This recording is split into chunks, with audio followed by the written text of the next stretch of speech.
introduce myself first. Jesse Rican 1. Jesse Rican 1 on Twitter.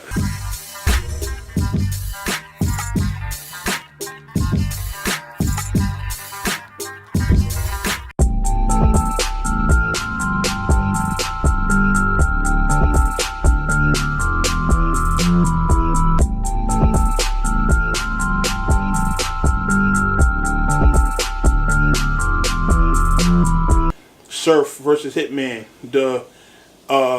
Yeah, they caught the kid with it. Thank God they caught him for possession of what he did with it. Surf has so many of those. The inmate press 9 thing, like, these guys have quotables that have some substance and have some meaning. Like, if you look at what he had in Summer Madness 1, this was a repeat of something he'd been saying. Like, it's almost a slogan. Your moment is a slogan that the crowd just happened to say it with you your first time on the big stage. Not a slogan. All 3 rounds were pretty significant. If you lost the show, you were supposed to give up for a year. What the fuck are you still doing? That was all in his first round, though.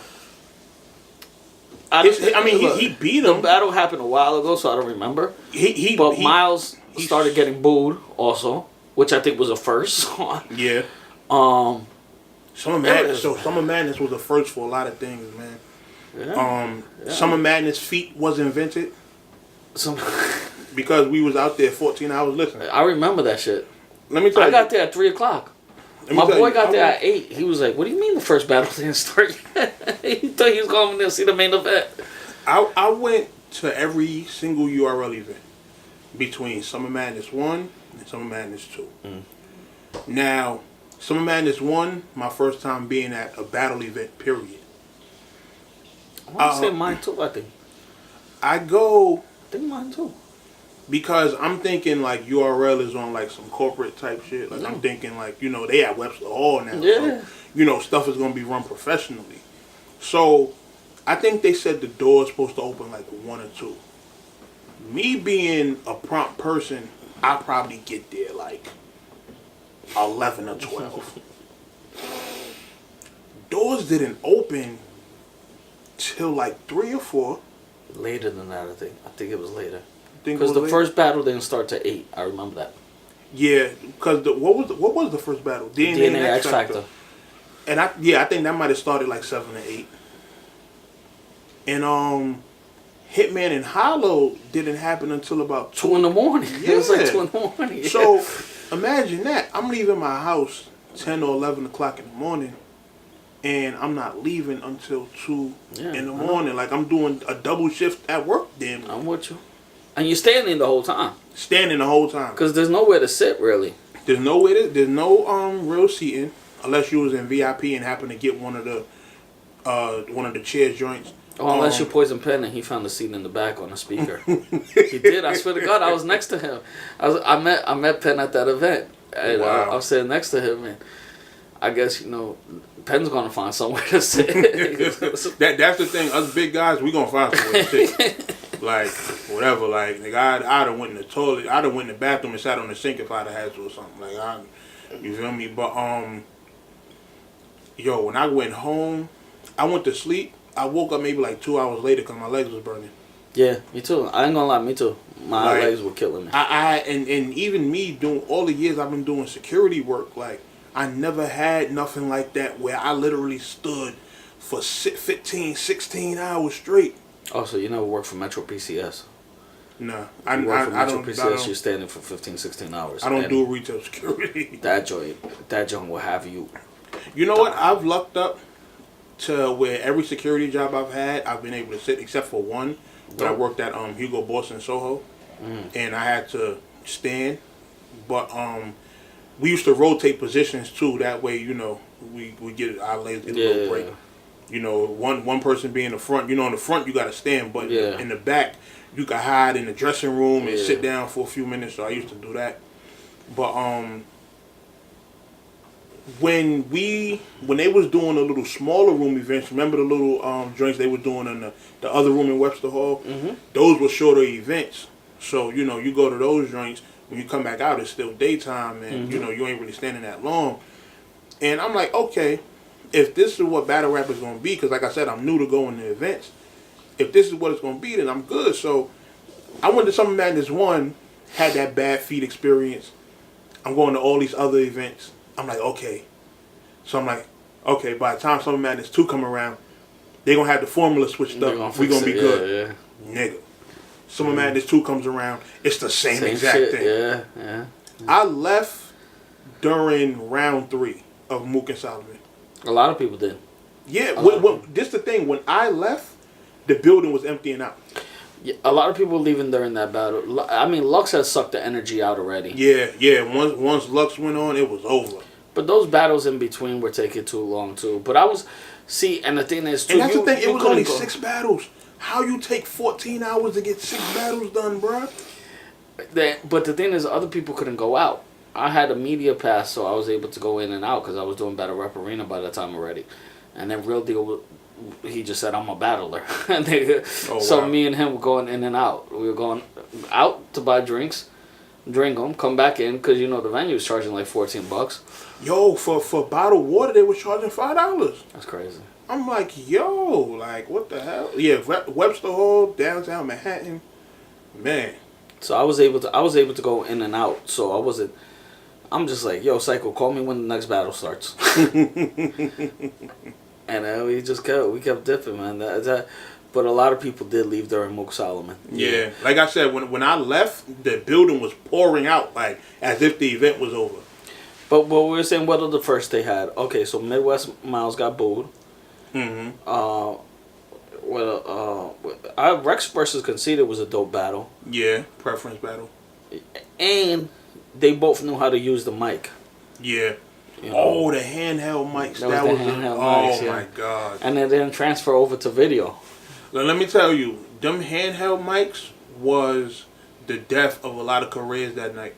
Mm-hmm. Because, let me tell you, had they had good wireless clip-on mics or whatever, a lot of people would have got saved.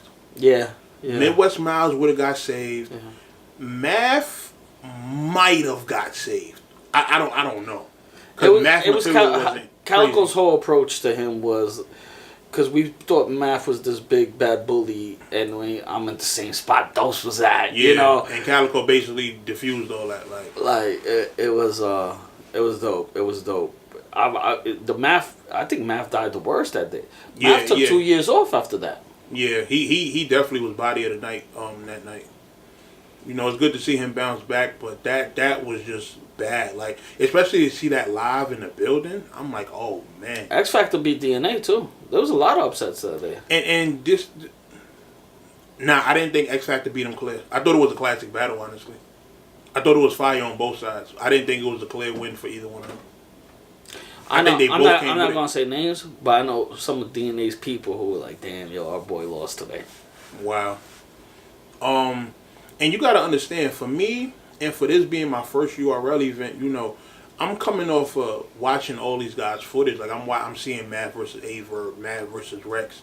So that's the Math I'm expecting to show up against Calico, and it just didn't go like that. That whole battle didn't make sense because Math was at this point at that time. Mm-hmm. Calico was up and coming. Calico wanted Goods. Goods said no to him. He wanted Cortez. Cortez had turned him down. I don't know why Math took this battle. He didn't need to at that time. Yeah, but Math was also the type that he wasn't afraid to prove himself. Yeah. You feel what I'm saying? Like, he just wanted to battle. You feel me? And it's like, if Mook, Lux, and all the other guys is not trying to battle him, then it's like, okay, I might as well take these other guys. Yeah. Calico might have been on the come up, but you also got to remember, he had a fire battle against K-Shine, too. I think Calico, Calico was on a hot streak, really. Yeah, yeah.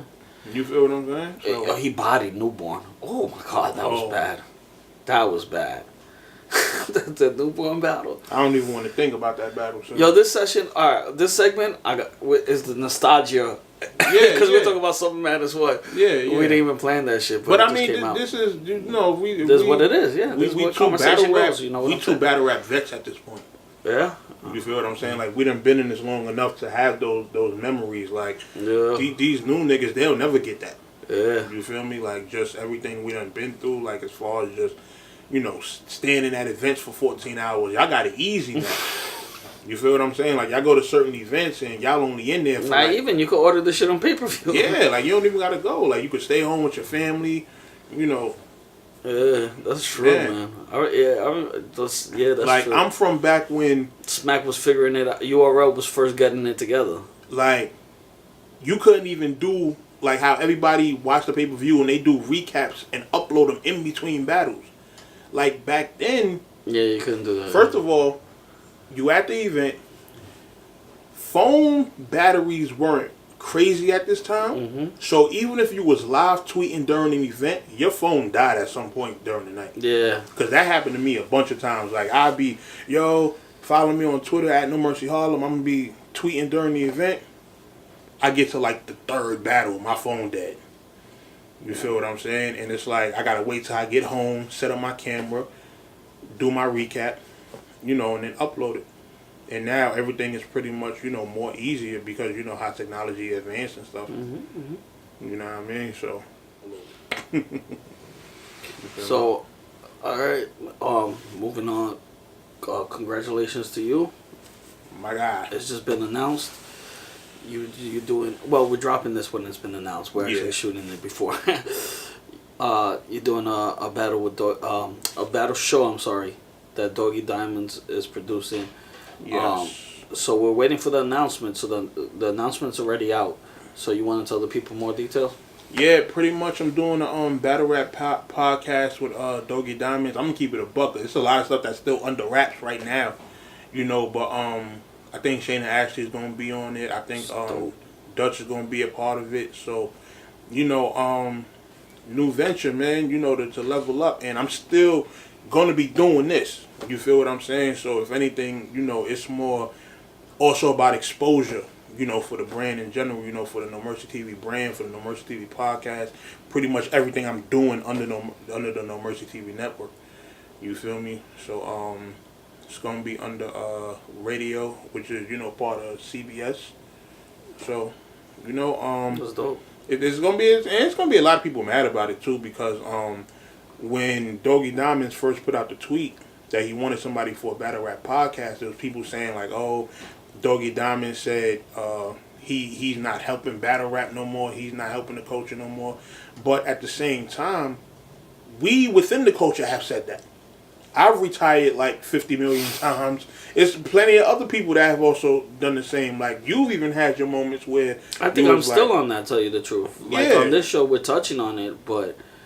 I don't see myself ever going full-time battle rap. Yeah, because it's been a lot of bullshit. Like, when you really in the trenches, especially business-wise, and understanding like just how people move in this game and all that, it's like, like, you're gonna feel like you don't want to have nothing to do with it anymore. Mm-hmm. And it should be understandable because we go through a lot in this business.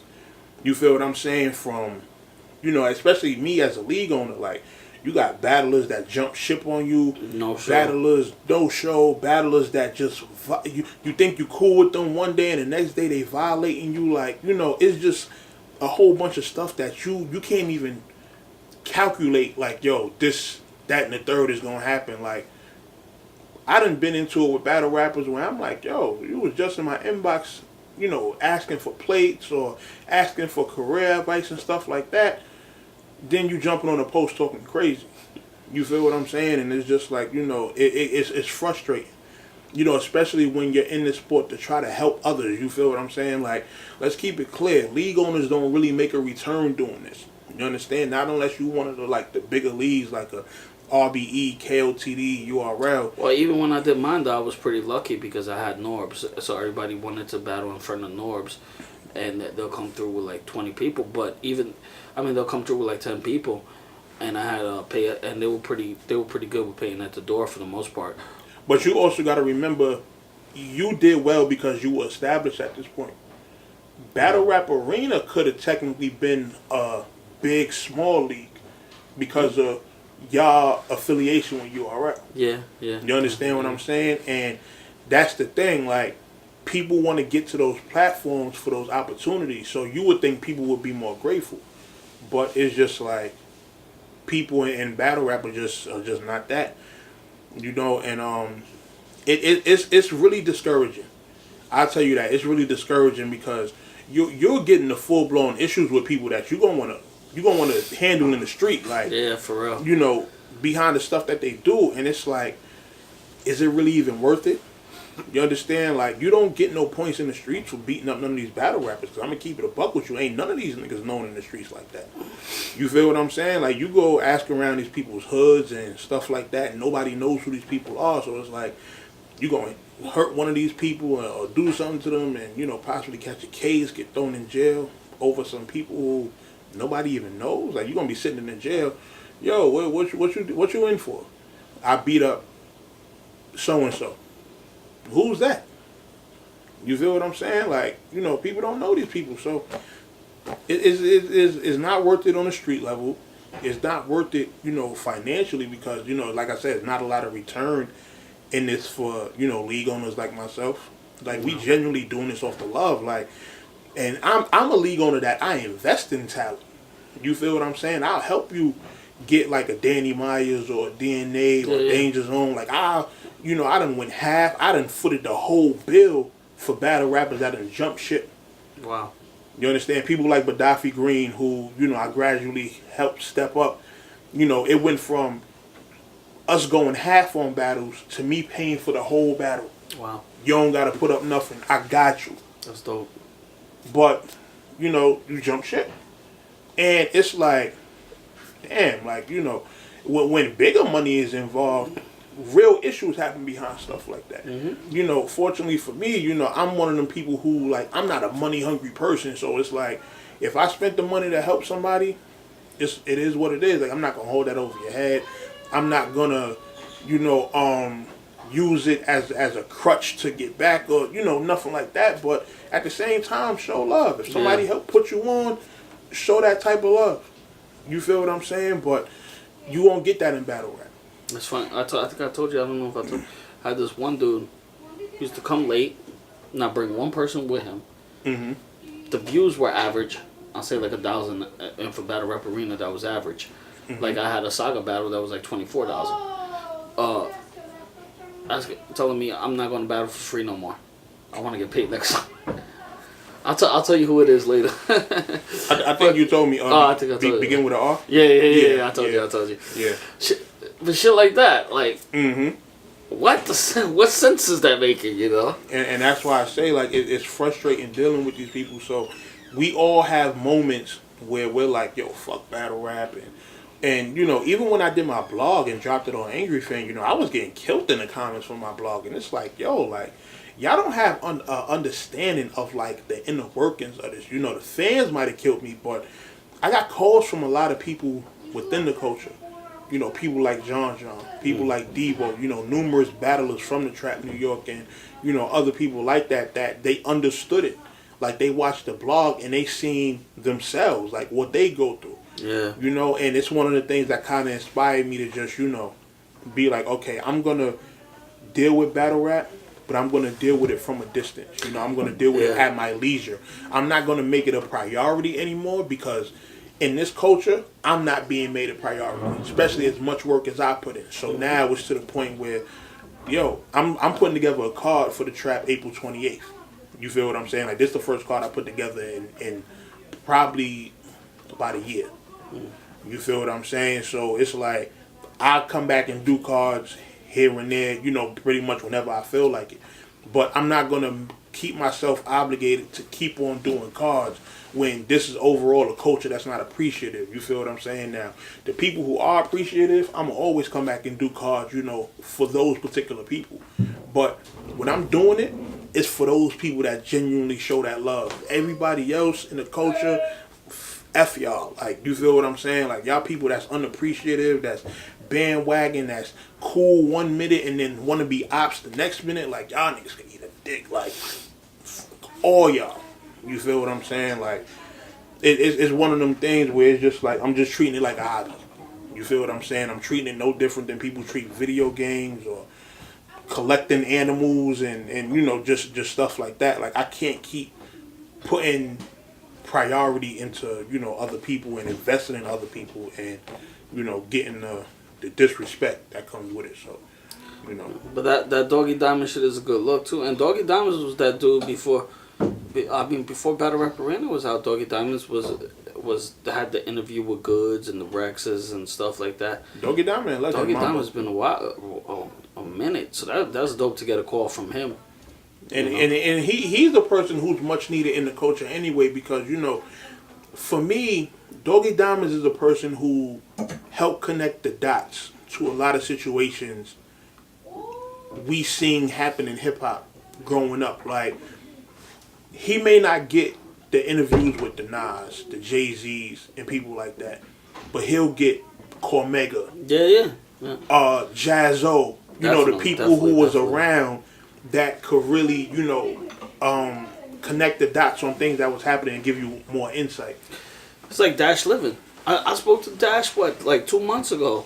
He's done with battle rap completely. Yeah, he's been through the bullshit. He done even took down all of his battle rap content. Oh, I didn't know that. Yeah. You can't even go and check on it no more? It was a certain battle I was looking for, and when I went to his channel, he only got up like the recent stuff he did that was shit, right? Yeah, that was non-battle rap related. You feel what I'm saying? And I was like, damn, but I understand it. I do too.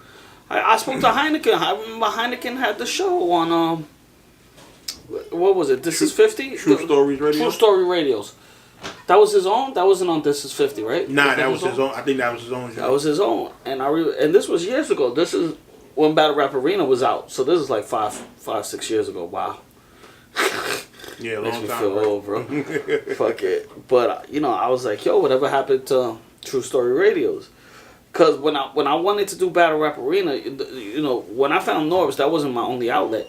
I had called the number, the 646 number, and spoke to Heineken's boy, whatever number that was. I said, yo, let's do a Battle Rap podcast. What do you think? I would do it on Block Talk Radio, blah, blah, blah. He was like, yeah. I mean, he kind of blew me off. He said, yeah, at first, but it never came to fruition. But I remember I was chilling with him. I'm like, yo, why don't you do? He's like, bro. He's like, you know how these battle rappers are, and I ain't no girl. I can't continue to call them. He's like, that's not in me. You know what I mean? He was like, I used to do it, but you really have to blow up a battle rapper. Yeah, you gotta have a certain level of persistence and patience, and like, if you got something going on with a battle rapper, because they could be cool, but they could be inconsiderate too. Yeah, I swear. I don't even know if there's an exception to it. I mean, of course, there's probably an exception for a couple. Yeah, but they'll be like, yeah, I could do it, and then the time comes, and you're like, where the fuck are they? You gotta call them. Yeah, you feel me? So,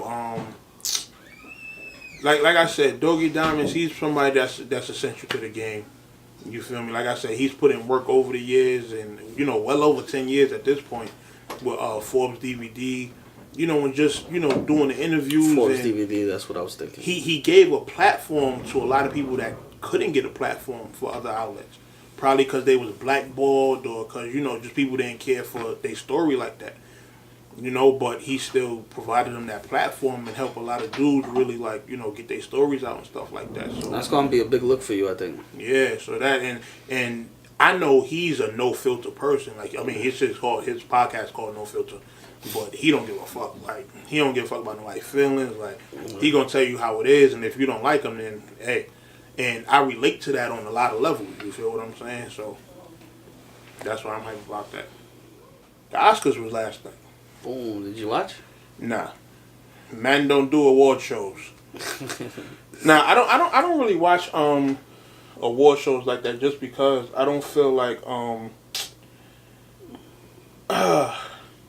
I don't feel like those people's opinions really hold weight like that. Like, they don't determine what I watch. I don't know, but I mean, I try to check out the academies, especially like the best film or something.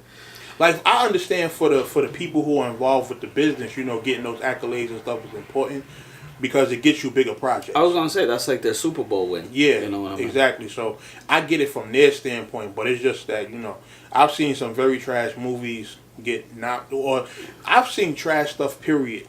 Get nominated for an award show. No doubt, you're right. No doubt. So I just can't take those people's opinions seriously. I'm from the hood. I'm from a certain environment. Those people's opinions don't reflect what my upbringing and all that represents. So it's like I don't have the same taste that they have. You know what I mean? So they can't really dictate. Even though, if you go through the nominations, you might find some classic movies. You might say, yo, let me go watch this movie that got nominated. You might actually like it. Yeah. You feel me? But I mean, look, The Godfather, Rocky, they're all Academy Award movies. Denzel won for Training Day. Yeah. So it got more progressive throughout the times. I don't think I would have heard of The Wrestler, and now that's one of my favorite movies. I don't think I would have watched it if it didn't get the Academy Award recognition it got. All right, I like the Oscars. I watch it. So let's go through the awards and the movies that got. Let's go through the ones. The six big ones. The 6 big ones. Well, everything pretty much that got picked. Yeah, everything that won and all that. Okay, well, first I like the no hosting. It ended. They didn't have a host. They didn't have a host. Oh my god! Because remember Kevin Hart backed out, so they couldn't find a. Wow. It started off with the guy who played Freddie Mercury in Queen doing We Will Rock You. The first performance was dope. That's how it opened up. Okay. And then I think Tina Fey, Amy Poehler, and Maya Rudolph gave out the first award. And they took like 3-minute intro, which was like a mini host thing. They kept saying we are not the host. They were funny, but it flowed nicely. Okay. It did. It ended at 3 hours. Usually it goes like 3 hours and a half. So I thought the pacing of it was good. Okay. Musical performances were good. I liked I like the song with Lady Gaga and Bradley Cooper. I like that song. Okay. Shallow. I like it. Freaking. All right. So then I love me some Lady Gaga. Yeah, I don't know what it is about her, but she just got this look, this aura about her that's just like sexy as hell. I hear you. I Lady feel Gaga's fire. The movie is dope too. You should check it out. Okay. A Star Is Born. I thought she was going to win. A lot of people saying Glenn Close. Then the girl who did The Favorite won. I didn't see that movie. Okay. I don't know. That seems like a movie. That seems like an Oscar movie I won't like. Okay. It's like the 1800s, I think, or something. I don't even know what it's about, to tell you the truth. Okay. But it's not a modern day movie, so I don't think I would like it. Maybe I'll give it a shot though. But that was Glenn Close was supposed to have that in the bag, basically. Okay. Everybody was saying Glenn Close, so that was the upset. My boy Spike with the purple suit. He had a purple suit on. He won Best Adapted Screenplay for Black Klansman. That movie I want to see. It's about this black guy who gets in contact with the Ku Klux Klan over the phone. Yeah. And he pretends to be a Ku Klux Klan. I gotta watch that. I haven't seen that, but I heard it was a good movie. Yeah. All right, so let me ask this: what is adaptive screenplay? What is the adaptive screenplay means it came from somewhere. I think in this case, since it was based on a true story, it's adapted. Okay. Or if it's like a comic book, it's adapted. Okay. If it's from a book, it's adapted. Like when Jordan Peele won for Get Out, Best Original, because that's just from your mind. Yeah. So, is this Spike Lee's first Oscar? Yeah. Yep. My boy. But then, in true Spike fashion, which I'm a little upset about. Son, we're in 2019. Why is Spike Lee just getting his first Oscar?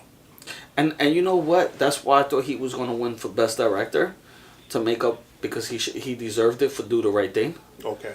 So I thought they were going to make it up to him, but they didn't. Okay. They gave it to Roma. That's another film I might watch. It's a Netflix original. It's a foreign film, but it's Spanish, so I don't need to read the subtitles. I can watch it. I can't stand foreign films having to read the whole thing. Subtitles? I don't know. I've never been a foreign film movie guy. I never like reading the subtitles. I'm too lazy. I want the movie. Do Floyd Mayweather put on subtitles when he watch movies? What? That'd be funny if he did, considering he can't fucking read. Whatever. Oh, sure. I'm so going to hell. Does Floyd Mayweather put on subtitles when he... Yo, let me stop. That was funny. That was funny. But yeah, we were talking about Spike Lee. What was the next award that the next big one anyway? Let me see. Best supporting actress. I didn't see the movie yet. Regina King. But I love Regina, so I'm glad she won. Okay. If Beale Streets Could Talk. Now I didn't see that movie yet, but it's by the same guy that did Moonlight, and I didn't like Moonlight.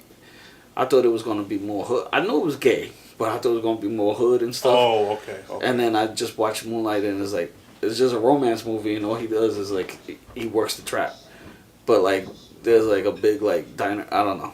It wasn't my cup of tea. Okay. And then Regina King. I love Regina King. The Green Book, which I haven't seen yet, but I want to see. It's about I think a white guy who drives around like a famous jazz singer back in the day, little black guy, and you know they form a connection. I think they're still friends to this day, if I'm not wrong, because it's based on a true story too. Okay. Best actor was the guy who played Freddie Mercury from Queen. He gave a good speech. I heard that movie's dope too. And I know Freddie Mercury was bisexual, but my boy even told me, he's like, even the gay scenes is not like, they don't show too much. It's just suggestive, you know. So I can't stand movies where they show them scenes because it's tough, bro. I ain't gonna lie, it's tough. Like people act like you're supposed to be mad accepting of it, but nah. I do not want to see that on. But my The TV. Wire, though, Omar had some scenes in The Wire that you still watch, though. Even man, listen. But I agree with you. They're tough to watch. They said Oz used to be like the king of all them crazy scenes. You never seen Oz? Nah, my mom used to watch that. I mean, Oz. I mean, yeah, they did have scenes like No, they were the king of those. They were. Because I was thinking like it was more rape, but not like one of the main storylines was like this guy and guy relation, where they stabbed each other though, and then made out the next day. Oh my god. So then and then Best Picture went to Black Panther. Green Book. Everybody was expecting. Not everybody was accepted. I think a lot of people were hoping. Wow. So the Green Book got the Best Picture, and then that was the night. And then, you know, Spike. So Black Panther ain't getting nothing? They won like costume. They won a bunch of those awards. Sound mixing. You know, all those awards. Well, at least they got something. Yeah, they got a bunch of that. But so Spike, I'm a little disappointed. So I heard he got pissed that he didn't win Best Feature and left in the middle of these guys accepting their awards. Wow. I don't know, but I guess that's always been Spike, right? Yeah. I mean, I doubt he rock with that many people anyway like that. So it's like, if I'm not winning, what am I doing here? You feel me? That's true too. But it was cool that Samuel L. Jackson was the one who read the announcement, and he was mad happy for Spike. Mm-hmm. So he's like, "Oh, Spike Lee," and then Spike went up there and gave him a hug and stuff. So that was cool. Yeah, we need Samuel L. Jackson. Protect him at all costs. We need him to live till he like 150. Yo, I think he's been in like every movie ever. We need him to live until he's Morgan Freeman's age. Yeah, for real. Morgan Freeman been like 150 for the last like 25 years. He old as hell. But if you're into film, let me ask you this. Mm-hmm. You're into film, you want to shoot movies and stuff. A lot of film people say "Do the Right Thing" was a big reason why they got into it. Would that be the case for you also? Nah. Is it one of your favorite films? Most certainly. This the thing. I wouldn't say one of my personal favorites, but I do admire how it was put together, how it was shot, the story, and everything like that. So I could see why people say that movie would inspire them to get into filmmaking. Yeah. You know, just a lot of the different elements from it. It'll make you want to go and create. You feel me? At the time it came out, you know, I'm young as hell, so, you know, I didn't know nothing about cameras and filming and stuff like that. But, I could understand, like, people who are of age to get into, like, directing and stuff like that. I could see a movie like that inspiring that. Yeah, I know Kevin Smith, the Silent Bob is one. There's one, I think it's like what you said. I don't know if it's one of my personal favorites, but when it's on, I could stop and watch it. Yeah, most certainly. And then, I think when you get older, you realize, too, like, just the race relation in it, too, like, you know, the pizza owners, like, you know, one of my favorite scenes, which it ends into this, whole little monologue, which is incredible to me, is when he was like, Spike was like, let me ask you something, who's your favorite ball player? Magic Johnson. He's like, and you say, and this and that. He's like, yeah, but they're not. He's like, I'm gonna say it. I'm sorry. He's like, they're not niggas. They're different. Yeah. And then they go into this whole like racist rant. Like Spike Lee's like, you pizza slinging motherfucker. And then he goes, you fried chicken eating. And then the Chinese guy's talking about the Spanish guy, and then the Spanish guy's talking about this. Yeah, it's funny, man. You know, one of the good things about Do the Right Thing is which monologue I'm talking about, right? Yeah. But one of the good things about Do the Right Thing is that it still holds up as a good movie. Like, we were discussing this on Facebook a couple of days ago, like movies that age terribly. Oh yeah. And Belly, I'm surprised you like Belly to begin with. I never liked. This the thing. Belly was, I want to say, the hip hop Avengers of at that time, as far as like the movie where they try to cash out on hip hop, basically just throw hip hop artists in it to sell it. Yeah, I went to the theaters to see it, but I never thought it was a great movie. And this the thing. A lot of times back then, we would give movies like that a pass because they got our favorite stars in them. Seeing DMX and Nas in the movie will make you overlook that the movie is actually trash. Yeah. Like, I watched it recently. The only dope part is the beginning with the eyes and stuff. Yeah, aside from that movie is terrible. Like, the acting, some of the camera clips and stuff like that movie is horrible. That makes you appreciate Ice Cube even more, right? Yeah. Like rappers. Let me tell you another thing that made Belly worse. When they air movies on BET, and to replace the curses, they have other people doing the lines. I remember watching Belly like that one time on BET. You can't watch that. And it was horrible. Like, it made it like the worst movie I've ever seen. Like, imagine somebody trying to imitate DMX voice, but they blinking out all the curses. Hey, yo, you know what I mean? Son? Yeah, but you can't watch it no more. Like, I don't like no hood movies on when they show it on BET. Oh, no. Even Scarface, though, that was on the AMC. I can't watch that shit on AMC. Yeah, I need to watch my movies commercial free, original, how they were meant to be shown. Excuse me. Facts. But what's your favorite movie of all time? I'm falling asleep just thinking about Belly. But my my favorite movie of all time. Favorite movie of all time would have to be. It's a toss-up.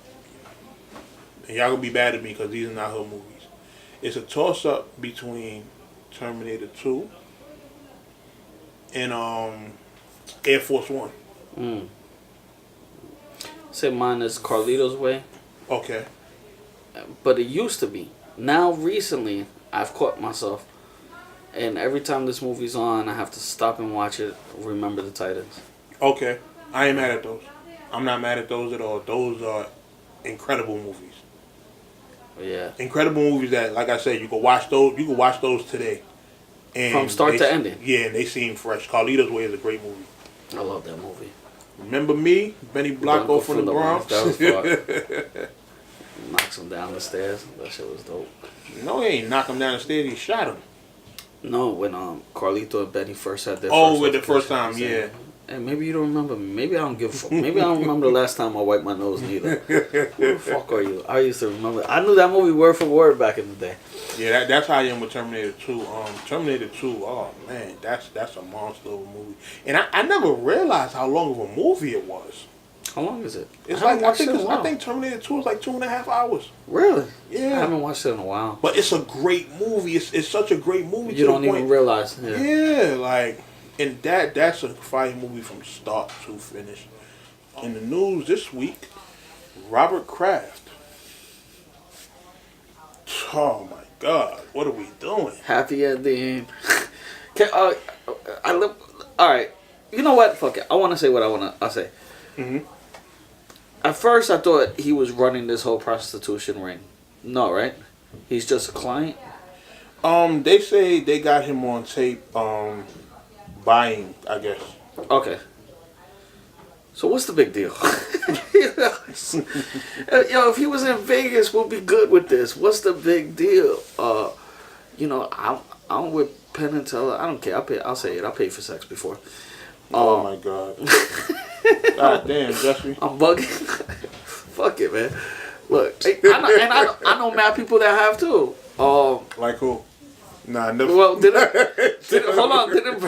Didn't Verb say in the Rex battle that he was like, "Oh, goods pay for it too"? Oh my God. I'm just saying. So, look, the dude wants to celebrate a win. He didn't have the girl against her consent. He paid for a good time. He got a happy ending. At first I thought he was running a prostitution ring, which I would say he might be able to hold this out. But I think it's bullshit, man. Just let the guy breathe. He's an American billionaire. He's not running no $200 prostitution ring anywhere. Where they say it happened at? Atlanta, right? Wasn't it after the win? Oh, okay. Yeah. Wow. So, I don't see the big deal in it. Yeah, me neither. Because my thing is this: these guys are billionaires. He said Jesus, Jesse. Yeah, you wild. Listen, man. People buy pussy all the time. Facts. That's why I said that. I said, look, I've done it before because people don't admit it. And, it's one of those things you want to kind of keep below the radar and not tell people on camera. But indirectly, as males, I guess we pay for pussy one way or another. Whether we paying for a dinner date or whatever. I don't look at it like paying for pussy because my thing is this. If I take a female out, I'm taking you out because I want to have a good time, because I want to, spend some time with you, etc., etc. Like, the goal don't always got to be to try to fuck at the end of the night. You feel me? Like, and that's just my personal opinion. Some people are different, but I genuinely take females out to have fun. No, look. The indirectly thing, we don't even have to do that. Like, some people don't believe in buying an escort, a hooker. They don't. Like, we gotta understand what paying for pussy is. Like, come on. Let's not play that game. We know what paying. Here's money. Fuck me. Exactly my point. Okay. That's what it is. Like, you feel what I'm saying? Yes, there are some dudes that don't. But this is my thing. I feel like the people that do pay for pussy in that manner, the people who genuinely want to take women out, go on dates, etc. But it could be both. But this is the thing.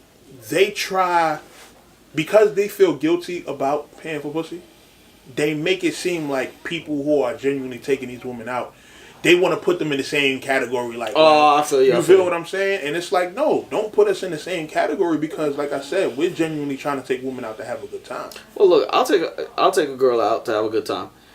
I would also pay for sex. Yo. I'm about to title this Jesse Rican admits to paying for pussy. I know, but see, I know the difference. I know the difference. If I'm going on movies with a chick, so I know the difference. So yes, there is a percentage. I believe a small percentage. So do people date escorts? You could. So like, all right. So if you but the thing is, you don't know if the escort is faking. So if you do that, do you pay for the date and then do you pay for the pussy on like a separate tab or? Like... I don't know because I've never went out with one. Okay. I've asked one to the movies. And this is a true story. Yo. And then I texted, but we never went. I went broke that week or something. But then I lost contact with her and I ended up saying, "Oh, do you want to go to movies one time?" I found her number again. And then she goes, "Oh yeah, I remember you." And she was like, "Yeah." And I said, "So do I have to pay for the shit? Or no, do I have to pay you to go out with me? Or is it just pay for the movie?" And then she didn't reply. So I don't know. That bitch was lying. She did not remember you. She wanted to remember if you got that money. That's what it is. But I think if you pay for the date, on top of paying for the date, like, oh, here's $100 here, then you don't need to do all that. But if she's willing to go out with you, why not? Yeah. But, back to this Robert Kraft thing, I mean, these guys do this. This is what millionaires do, like, especially people who are, he's not married or nothing, is he? I don't think so. Yeah, like, them guys got their money, they free to do whatever. They don't want the commitment and to be tied down, because you got to understand, when you got billions of dollars, marriage, even though for some of us it's, a genuine love thing, some people don't want their business attached to it, because, upon leaving a marriage, you could lose a lot. You could lose like half your money type shit. So some of these guys, they like, yo, I'm not getting married from now on. I'll just, here's $1,000. Let's get things done. You get out of here in the morning. I have two of my favorite hooker quotes. Number one, Charlie Sheen. You don't pay for the sex. You pay for the girl to leave afterwards. Okay, yeah, I've heard that one. And then number two, Penn from Penn and Teller. Sex. The only thing that's illegal to pay for, that's perfectly legal for free. Ooh, think about that. The only thing that's illegal to pay for, but legal to get for free. You didn't think about it like that, right? See, I do my hooker homework. Interesting point. It's true. Think about it. So why would paying for sex be illegal? It's like whatever you could use your money for is illegal. Like enticing people with money. Like it's money is the cheat code. Yeah, that's what I'm saying. Only thing illegal to pay for, that's perfectly legal for free. Yeah, that's true. So I see no wrong. Robert Kraft, man. I'm on your side, bro. They're only doing this because of Meek Mill, right? Oh, you think so? Yeah. I could see that. Because my thing is, if he's doing this before, look at his age. This ain't the first time he's done it. It's not the first time he's done it. It's probably a regular thing for him. Yeah. And you mean to tell me y'all just now catching him? Now watch a whole bunch of other old times that he did to start popping up and stuff like that. Yeah. You understand? And I'm sorry, this is not part of the Me Too movement shit. That he did not rape nobody. He didn't, force his position of power on, even some of those stories I think is bullshit. But But they just doing this because he's a billionaire and he's in Meek's corner with the whole justice reform thing. You might be right. And justice reform is big. The prison system is big business. Like it's a lot of these millionaires and billionaires that's invested in the prisons. With prisons and institutions and stuff and everything too. Look, you go. All right, like let's say there's a drug rehab. This shit is true. Like if you just do your homework a little bit on shit like this. Mm-hmm. If you go to a rehab, they tell you have the 2% chance of surviving. Now they tell you that because they say, oh, we want you to be in that 2%. No, that's bullshit.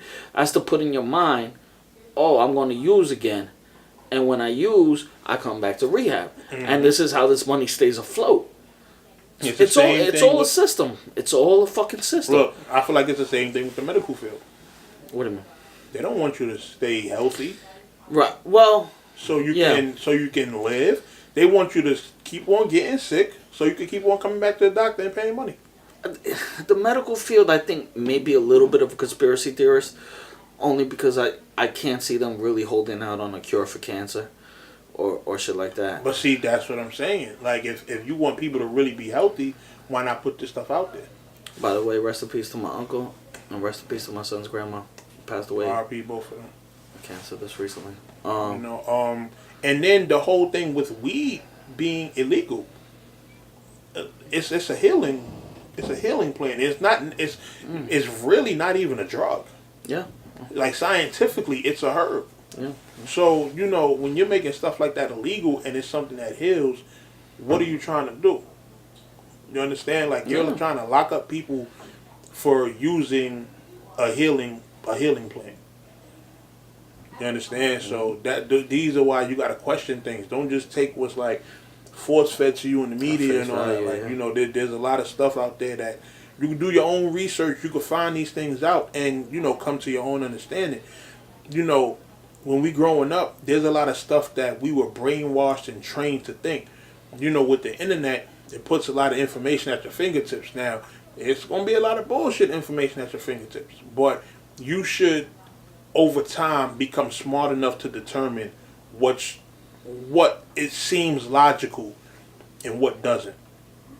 If weed is a herb, it's a plant, it heals.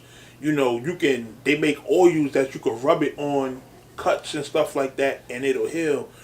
You know, if it helps out with different stuff like asthma and, you know, just different stuff that people have, why is it illegal?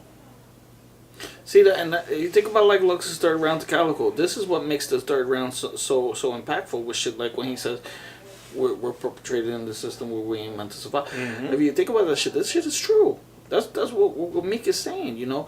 When I was younger, I was a little ignorant to the fact of, well, if you don't do the crime, you're not going to do the time. But if you take a look and you see 85% is what, minorities or black of prisons, you told me there's not no white people going around, you know, that deserve to be in prison. That's what white privilege means. Mm-hmm. You know what I mean? That you could get away with shit. You know, it's not a bad thing. You know, I mean, it's not a bad thing if you in their shoes. Right. But it's a bad thing from our standpoint when we get locked up for something that they could do the same exact thing and not get locked up for. Yeah. I mean, you know, when you get older, I think, and you start realizing this shit, and, you know, you start thinking outside the box a little bit. Like, hold on, is this rehab really trying to help you? Or do they want you to come back again? Mm-hmm. Because they got to pay the money, you know. They got taxes to pay just like everybody else and stuff. So and there's certain shit taught there that if you sit back and you think, just like Meek Mill figured out with prison, you know, like, hold on, he wants me to go back to jail again, you know. That's how come getting a job is so hard. You know, this shit is. It's a corrupt world. It's a corrupt world. And it's an endless cycle. You know, if you go to prison, you could fully change your life around as a person and still not be able to get a job. And now you forced to go back to the streets and hustle and possibly do things to get yourself put right back in jail. Mm-hmm. Mm-hmm. You know, so it's a vicious cycle. And those of us who are lucky enough to, you know, survive these environments and make it out, we got to do our best to just stay on the right path, not get caught up in bullshit. Because, you know, somebody like me who I don't have a record, I don't, you know, get involved in trouble, and I don't be out getting arrested and stuff like that. As an adult, it could be one mistake one day that lands me in jail for life. Or you know, even Hollow touched on it on his Pat Stay battle. You know, that CEOs bringing these rap albums that talk about pushing drugs and stuff, because that's what they want to give the inmates, the image they want to give the inmates. Shit is crazy if you think about it, man. Yep. Mm-hmm. So, you know, hopefully Robert Kraft get through the situation. You know, I'm pretty sure he got enough resources to fight it as best they can. But I mean, sure they say they got him on video. So. This is not about the resource. Yeah, but he's not doing no time.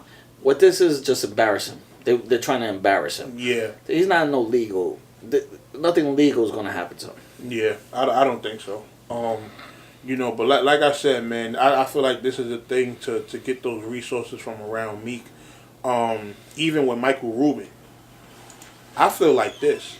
With Michael Rubin, did you see his Breakfast Club interview? No.